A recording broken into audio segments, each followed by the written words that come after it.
Welcome to this lesson in energy flow in an ecosystem. So what are the energy roles in an ecosystem? Well, there are several. An organism's energy role is determined by how it obtains food and how it interacts with other organisms. Each of the organisms in an ecosystem fills the energy role of either producer, consumer, or decomposer. A producer is also known as an autotroph. And if you'll remember, auto means self. And so an autotroph or producer uses energy from the sun to make its own food. And these would include all green plants, algae, and some bacteria.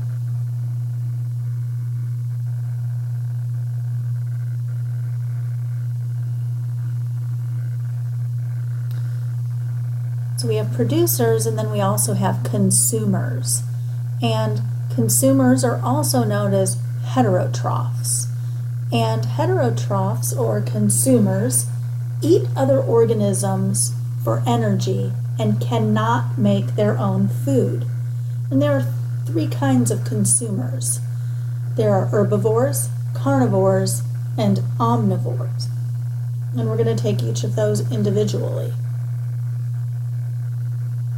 First you have the herbivore. Isn't he cute? And he's a consumer that can only eat plants. He gets his energy from plants. Then you have carnivores. And a carnivore is a consumer that eats other animals or meat. So they get their energy from eating other animals. And omnivores, omni means all. And so an omnivore is a consumer that eats both plants and animals. So this bear, he can eat fish, but he can also eat berries. So how does energy move through an ecosystem? Well, energy moves through an ecosystem when one organism eats another organism. And energy flow through an ecosystem can be demonstrated through various diagrams. And we use food chains, food webs, and energy pyramids. And first, let's take a look at the food chain. And a food chain shows the path of energy transfer from producers to consumers. The arrows in a food chain represent the transfer of energy, and the arrows show the direction of energy flow.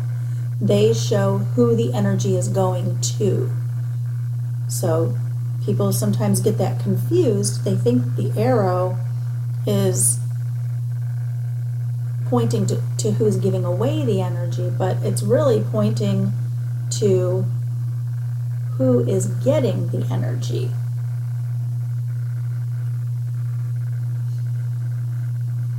For instance, energy starts off with the sun, and then the producers take that energy. The sun's energy moves into the producers, who turn that energy into glucose, which is a form of chemical energy.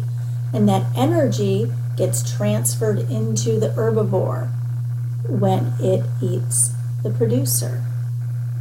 And the herbivore transfers its energy to the omnivore or carnivore when it is eaten. And there's another organism called a decomposer that breaks down all of these animals when they die. The carnivore, his energy gets transferred to decomposers when they consume him. Next, we want to take a look at food webs. And food webs are very much like a food chain, except they're much more complex. And they show feeding relationships among organisms in an ecosystem that's made up of many food chains. Most ecosystems are made up of many food chains. So a simple food chain does not show all of the relationships within an ecosystem. You really need a web, a food web, in order to do this. And just like the food chains, the food web, the arrows represent the transfer of energy, and the arrows point to where the energy is going. But the arrows in a food web may cross each other. And here, this is a simple food web. I find that funny. I don't find this very simple, but this is a simple food web because of the relatively small number of species. And lastly, we have an energy pyramid. And an energy pyramid is a diagram that its purpose is to show the amount of energy, the amounts of energy that move through a food web from one feeding level to another. And the most energy is available at the producer level of the pyramid, which is the bottom. And you'll notice on the pyramid that you saw, as the energy moves up the pyramid, each level has less energy available than the level below. In fact, only about 10% of the energy at one level of a food web is transferred to the next highest level. Most of the energy at each level is converted to heat and lost to the environment as heat. And since about 90% of the food energy is converted to heat at each step, there's not enough energy to support many feeding levels in an ecosystem.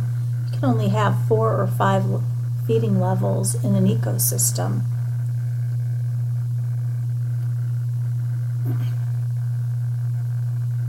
So you'll notice on this, again on this